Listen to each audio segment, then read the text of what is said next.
Olá, meus queridos, eu cumprimento a todos mais uma vez com a paz do Senhor e Salvador Jesus Cristo. Vamos aqui darmos continuidade com os nossos subsídios da nossa EBD, Escola Bíblica Dominical. A você, meu amigo aqui de Presidente Pitácio região, é o convidado nosso a estar conosco presencialmente em nossa igreja evangélica, Assembleia de Deus, Ministério do Belém.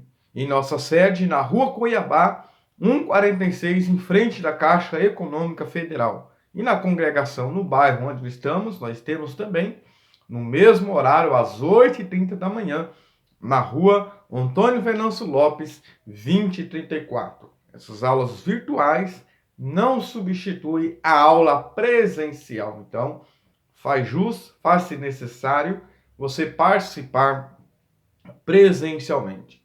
A você, meu amigo, professor, professora, essas aulas são apenas um auxílio para te ajudar no decorrer da semana termos um melhor entendimento e uma visão, acerca da escola bíblica dominical.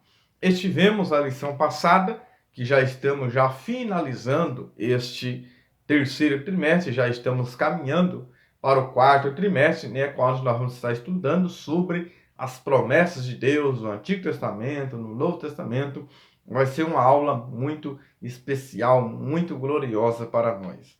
A lição passada foi a lição de número 11, que falou sobre a humilhação de Ramã e a honra de Mardoqueu. É importante nós ratificarmos que a humilhação de Ramã aí está no sentido negativo. Está no sentido de que ele foi humilhado mesmo, porque sabemos que temos que se humilhar diante de Deus. Só que é importante você entender que nós estudamos a humilhação de Ramã. Ele foi humilhado por quê? Porque ele foi exaltado. Porque a Bíblia diz que os humilhados serão exaltados e os exaltados serão humilhados. Então é melhor eu e você escolher o caminho da humilhação, que aí vem no tempo certo do Senhor, como nós já lemos, 1 Pedro 5,6. No tempo certo vai vir a exaltação de Deus.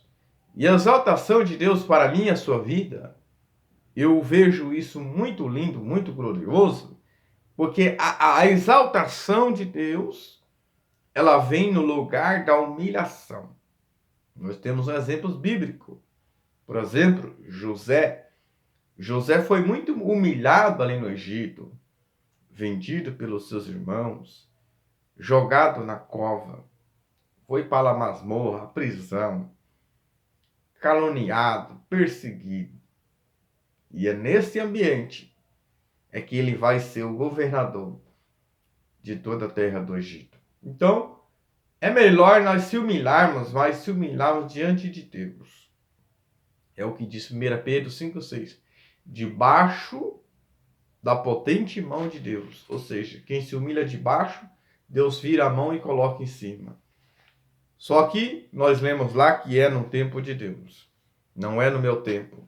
Não é no nosso tempo. É no tempo do Senhor. E vemos, o que levou todo aquele orgulho de Ramã. A prepotência. Ele se achava o cara, em nossa linguagem popular, ele se achava a pessoa mais importante, mais especial. Ramã sempre queria pessoas por perto bajulando, mexendo com o seu ego, que esse ego dele lá na frente foi ferido. E o verdadeiro líder não é importante, não é bom que sempre esteja pessoas que vê ele fazendo alguma coisa errada ou errando alguma coisa, alguém bajulando, falando parabéns, amém, você está bem. O verdadeiro líder, ele precisa ter sempre por perto alguém que não fica bajulando, porque quem bajula, bajula por interesse. Mas é importante ter alguém por perto que está confrontando ele, dizendo que ele tem que melhorar, o que ele tem que mudar, que isso que ele está fazendo não é bom, que isso que ele está fazendo não é certo. E Ramã foi um menino mimado. Nunca chegou ninguém para confrontar o que ele estava fazendo. Sempre aparecia alguém, até a sua mulher, até os amigos, sempre tinha alguém perto dizendo que ele estava certo, que ele tinha que fazer uma forca mesmo, a ideia da mulher. Ele nunca foi confrontado, né? Existe uma famosa frase que temos que corrigir em secreto e elogiar em público. Mas Ramã nunca teve ninguém para corrigir, para confrontar ele. Isso, queridos, é lição para mim. E entrou no coração dele a soberba. O verdadeiro amigo, ele nos defende na ausência e nos corrige em nossa presença.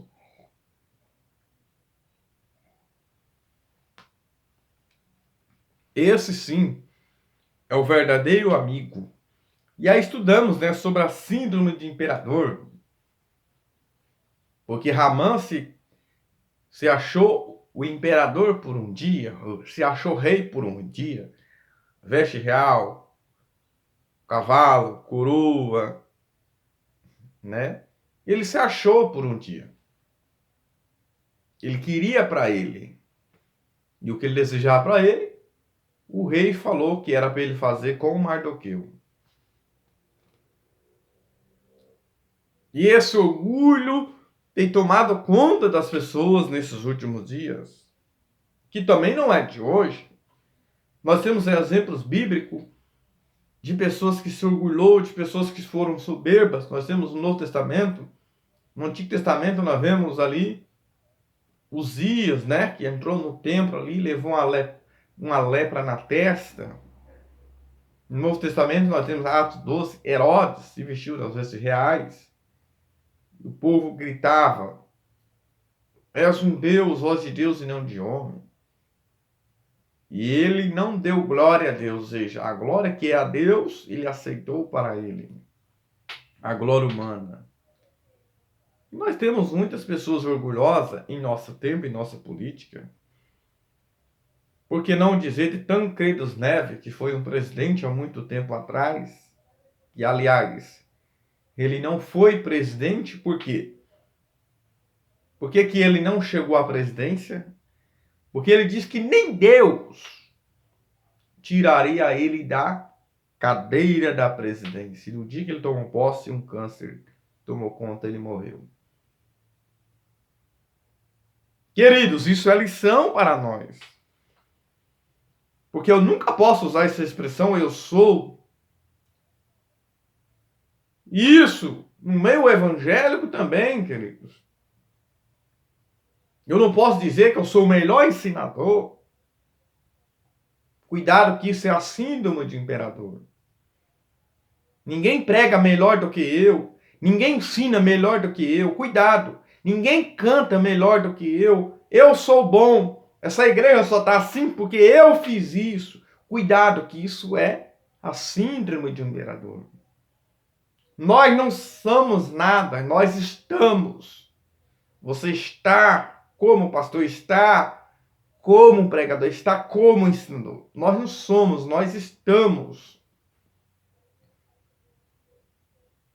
Se nós temos alguma coisa, é Deus que confiou na minha e a sua vida. Essa síndrome de Ramã, ela está em nossos dias. Quem vai pregar hoje, falando de tal? Não vou. Cuidado. Isso é um orgulho. Isso é soberba, você não senta para ouvir ninguém, né? Aliás, Só da pessoa não ir na escola bíblica dominical, que não quer aprender, que ele já acha que sabe tudo, já é uma forma de orgulho. Já é um dos métodos de orgulho. Já mostra uma forma, porque não quer sentar para aprender. E quem não senta para aprender, não pode se levantar para ensinar. Isso é importante nós entendermos. Então, queridos, nós tivemos esse exemplo de pessoas que foram orgulhosas, que querem chamar a atenção. E isso foi um fracasso, porque o Deus estava no controle. Deus estava com a divina providência, né, fazendo que Ramã caísse no seu próprio mal que ele semeou. E hoje nós estamos na nossa lição de número 12, que vai falar sobre o banquete de Esther, denúncia e livramento. Nós vamos falar agora sobre este segundo banquete. Porque nós já estivemos estudando, queridos, a lição de número 5, que Esther, né, pediu para que o rei fosse a um banquete com Ramã, né? E ela foi tão sábia, tão prudente, tão estratégica, que ela não falou no primeiro dia, ela não revelou o plano no primeiro dia. E por ela não ter revelado, Ramã já saiu se achando exultante dali, jubiloso. Olha, eu fui convidado. Eles foram já primeiro-ministro, já agora convidado pela rainha para estar em uma festa, um banquete da intimidade do rei. Já saiu jubilante, se achando. E aí foi contar para outras pessoas. Sua mulher, os sábios, amigos, se orgulhando. Com isso já não conseguiu nem dormir. Porque quando sai dali já vai planejar a forca para Mardoqueu, que ia cair para ele mesmo. Só que Esther não revelou no primeiro, vai revelar então no segundo banquete, que é o que nós vamos estudar hoje. Nós temos aí uma palavra-chave que é denúncia e livramento. Primeiro ponto, tópico 1, o banquete e a denúncia. A instabilidade de Ramã. O dia foi terrível para Ramã. Saiu determinado de casa, né? A conseguir a ordem do rei do enforcamento de Mardoqueu. Só que ele não imaginava que aquilo viraria para ele. Veja que quando veio ali, lá no capítulo 6, enquanto ele está se exultante ali, achando que tudo vai bem, né? Vai alguém apressadamente para levar para o banquete. E com isso não deu tempo ele se preparar, nem se arrumar, nem se ajeitar, né? Então, ele já não estava muito bem vestido para estar nesse banquete, né? Veja que quando Ramã ele vai para esse segundo banquete, ele já vai numa circunstância disso, ele já vai não estar bem na festa. Por quê? Porque entre o capítulo 5 e o capítulo 7 há uma honra ali. É a honra de Mardoqueu, aonde que ele vai puxar cavalo para honrar a Mardoqueu. Então, ele já não vai muito alegre nessa festa, nesse segundo banquete. Porque ele já teve, né, duas circunstâncias ali que já não agradou ele. Que já não agradou ele. Houve essa circunstância aí de ele ter que honrar mais do que eu, puxar cavalo, né? E a notícia triste que ele recebe. Ele recebe uma notícia triste, né? Então, ele vê que já não está bem para ele, as coisas já não estão bem. As coisas já não estão bem. Então, ele não vai alegre nessa festa, nesse banquete que é chamado banquete de vinho, que está lá em Ester capítulo 7 e o versículo 2. O banquete do vinho. Essa expressão banquete do vinho, queridos, é importante nós entendermos e fazermos uma boa aplicação para nós não fazermos uma apologia, para nós não fazermos uma defesa de que pode se tomar vinho.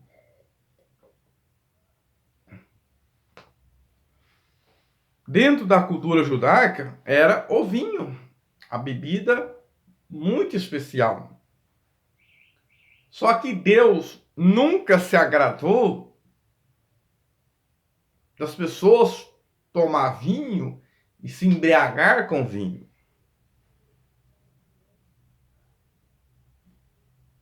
Principalmente pessoas que eram sacerdotes, como diz na palavra do Senhor, Levítico 10. Principalmente pessoas que eram referências de liderança, pessoas que eram nazireu, lá em número 6. O nazireu não se podia fazer 3 coisas: cortar o cabelo, beber vinho e tocar em um corpo morto ou pessoas mortas, até mesmo da família. Porque o vinho faz mal, queridos. Faz mal. Lá em Jeremias 35, do 6 a 19, que os recabitas receberam a ordem do seu pai, Jonadab, da família de Recabe, para que não bebesse vinho, não plantasse, cultivasse ali. E essa palavra ele recebeu aproximadamente 200 anos, mas ele guardou aquilo que ele recebeu dos seus pais. Manteve firme. O vinho, queridos, ele tem os seus efeitos. E principalmente quando a pessoa se embriaga, faz você perder a visão, faz você perder a direção, faz você perder a sensibilidade. Então, não é aceitável que o cristão se embriaga de vinho. Efésios 5:18, o apóstolo Paulo ele traz o ensino para nós no Novo Testamento. Pastor, mas o apóstolo Paulo pediu para Timóteo tomar vinho. Leia o texto direito, queridos.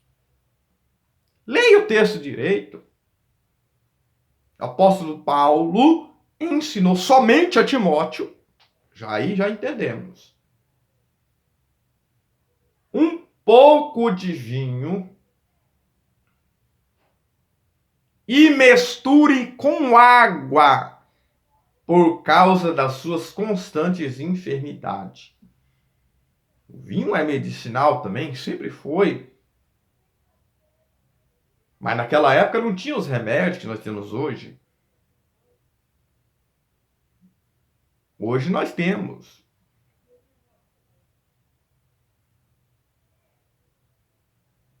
Pastor, mas Jesus tomou vinho, Jesus tomou o fruto da vide. Trazendo para os nossos dias é o suco. O suco. E existia todo um processo de fermentação, que não é a lição sobre vide aqui, mas eu quero trazer esse ensino para vocês. Pastor, mas um pouco de vinho pode tomar? E isso É aí que nós temos que tomar o cuidado. Por quê? Porque o próprio Senhor Jesus, ele disse que um pouco de fermento leveda toda a massa. E aqui eu posso dizer também, eu sempre digo, que todo beberrão, ele começou com uma dose, um copinho. Todo fumador de droga, maconha, começou com uma tragada. Começou com uma pitada. Cuidado. Cuidemos. Nós temos vários exemplos no Novo Testamento que temos que manter a sobriedade. Precisamos ter prudência. E uma pessoa que se embriaga não serve para estar no altar de Deus, não serve para estar ministrando as coisas de Deus, porque ele ou ela não está dando exemplo. Devemos fugir de toda aparência do mal. Veja que quando Noé embriagou, viu Cã lindo daí, seu pai e Sem e Jafé cobriram com a capa o rosto, porque ele ficou nu ali. E foi lançado uma maldição sobre a geração de Canaã. Houve-se uma consequência, né? Houve-se uma consequências. E aí nós vamos ver, queridos, o ponto 3 aqui do nosso tópico 1 vai falar o quê? Qual é a tua petição? Veja, o rei vai perguntar o mesmo que ele perguntou no primeiro banquete. Qual é a tua petição? Trazendo para o nosso dia, nós vemos que nós temos um rei Jesus. Veja que assim como Esther, houve uma certa sabedoria, uma certa prudência, um certo respeito, um certo temor para chegar diante do rei, ainda que era o seu esposo. Nós temos o rei dos reis, Senhor Jesus. Temos que ter prudência, temos que ter sabedoria para chegar nele. Temos que ter humildade. Eu não posso chegar colocando Deus na parede. Deus é obrigado a te responder. Você tem que determinar. Para com isso. Tem que chegar com humildade. Reconhecer que não temos nada, que nada somos, que aquilo é tudo na nossa vida. Jesus também nos pergunta, qual é a tua petição? E o rei ainda falou, qual é o teu requerimento? Ou seja, o que você deseja. E ele continua dizendo, até metade do reino se fará. Ou seja, Esther nem tinha pedido ainda. E o rei já falou que daria a metade do reino, até a metade do reino para ela. Veja só. E se ela fosse interesseira aqui, já era uma mão na roda. A faca e o queijo na mão. Mas ela não era interesseira. E veja que quando ele fala até a metade do reino, está dando até algo a mais, além do que aquilo que ela está pedindo. Efésios 3:20. O Senhor faz além do que aquilo que pedimos ou pensamos. Deus ele faz muito além. Talvez você está pedindo uma coisa, Deus tem algo bem a mais do que aquilo que você está pedindo. Então, ela foi uma mulher virtuosa, ela soube ter sabedoria, sem perder a compostura. Ela não fez alvoroço, ela não fez escândalo. Né? Veja só, tópico 2, né, vai falar sobre a fúria do rei contra a injustiça, e aí vai falar a revelação do plano, ou seja, o plano é revelado. Né? Ela pede a preservação da vida e do povo dela. Né? Aonde que ela vai revelar da onde que ela é, do povo dela. Ela disse que se fosse para ser levada como escravo, ela não se importaria. Isso não incomodaria o rei. Né? Ela não ia incomodar por causa disso. Mas o que ela pediu aqui é algo que seria muito mais grave, porque seria a morte de todos os judeus. E ela, inclusive, que ela era sendo judia. E aí, aonde o rei pergunta quem fez isso? E Esther aqui com toda a sabedoria, né? Com toda a prudência, com toda a sua ousadia e coragem, ela vai dizer que é esse homem, Ramã, esse mal, né? Ela vai dizer isso lá em Esther, né? Esther capítulo 3,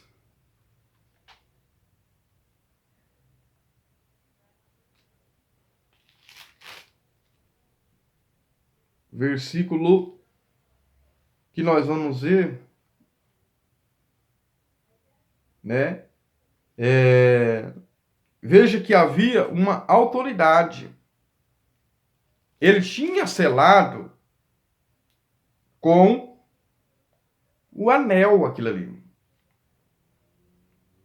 Era um decreto que havia sido assinado, que não se podia revogar, né? E aí nós vamos ver, queridos, que quando ela vai denunciar,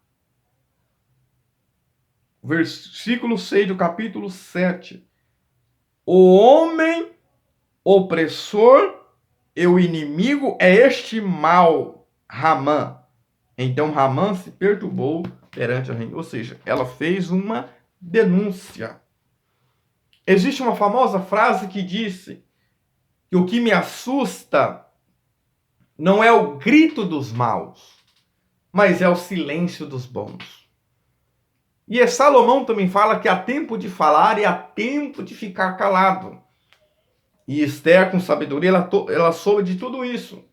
Ela soube o tempo que não era para ela falar no primeiro banquete e sobre o tempo que era para ela falar no segundo banquete. Agora que era o tempo para ela falar. As palavras, como diz Provérbios, ditas ao tempo, no tempo certo. É como maçã de ouro em salva de prata. E ela denunciou, ela foi ousada, né? Então veja que ela falou até a sua nacionalidade. Coisa que o rei não sabia, porque ela estava obedecendo a Mardoqueu, seu primo. Veja que Ramã atraiu o mal para si mesmo. O que ele semeou, ele colheu. Provérbio 26, 27. Quem cava uma cova, nela cairá. A terrível reação do rei. Olha só, a terrível reação do rei. Deus capacitou Esther no momento certo, e aí veio a terrível reação do rei. Deus nos capacita no momento certo para quando não podemos nos defender. Em vós, aqueles que não podem se defender. Deus trabalhou tudinho ali na vida de Esther. Né? Como diz alguém, era Deus purinho. Né? Veja só, a situação ficou pior ainda para ele quando que ele foi denunciado, o rei ficou furioso e foi para o jardim dar uma descansada. E aí, mais pior ainda quando ele volta, quando as coisas têm que dar errado, querido, não adianta. Não adianta. Uma hora a casa vai cair. Quem faz coisa errada, uma hora a casa vai cair. O feitiço vira contra o feiticeiro. Quando ele volta, ele está prostrado na diva, ou seja, no sofá ali de Esther. Ué, você fez tudo isso e até quer abusar da minha mulher ainda perante mim? Então, a situação, queridos, ficou mais terrível ainda, porque tudo estava, queridos, tudo já estava registrado no plano de Deus. É a divina providência de Deus. Né? E aí o tópico 3, né, vai falar o grande livramento, a história da forca chegou ao palácio. Veja que a reação física e verbal de Assur levou seu servo a entender que a morte de Ramã estava decretada, porque aqueles que bajulavam ele, até mesmo lá mais para frente nós vamos ver que foi falado para ele: ó, se é da semente dos judeus, certamente você não vai ficar impune. Ou seja, o que eles estão querendo dizer com isso? Você mexeu com a pessoa errada. Esther 6. Se Mardoqueu, de quem está diante, já começasse a cair, era a semente dos judeus, não prevalecerás contra ele, certamente cairás. Veja, quem falou isso foi Zeres, sua mulher, e a todos seus amigos e os sábios. Né? E Zeres, sua mulher. Ou seja, a própria mulher, em vez de dar uma palavra de ânimo, de encorajamento, já falou: a sua derrota já está decretada.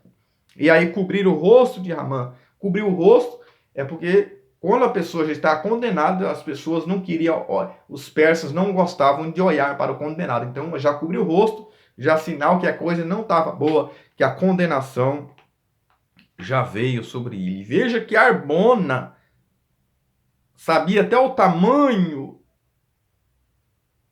desta forca, que é aproximadamente 22 metros e 80 e pouco, 87. Já sabia. Ele era do lado de quem? Do rei. Né? E os ventos mudaram, ponto 2. Por quê? Até aquele dia, a exceção de Mardoqueu, todos os servos de Assuero se inclinavam, se prostravam diante do rei. Veja, esse Harbona aqui, ele era a favor de Ramã. É o que nos leva a entender no texto. Porque ele era um dos servos do rei, que chegou até Mardoqueu, dizendo o porquê que ele não se curvava perante Ramã. Só que os ventos mudam, as coisas mudam. E alguns podem mudar por conveniência. Muitas coisas, às vezes, o rei nem sabia do que estava acontecendo. Boa parte, até mesmo internamente, muitas coisas, às vezes, o rei nem sabia de algumas coisas. Mas tem uma equipe de olheiro. O rei tinha a sua equipe, os seus assessores, trazendo para nossos dias. Né? O que nos leva a entender que esse Harbona tem feito parte dos servos que denunciou Mardoqueu para Ramã.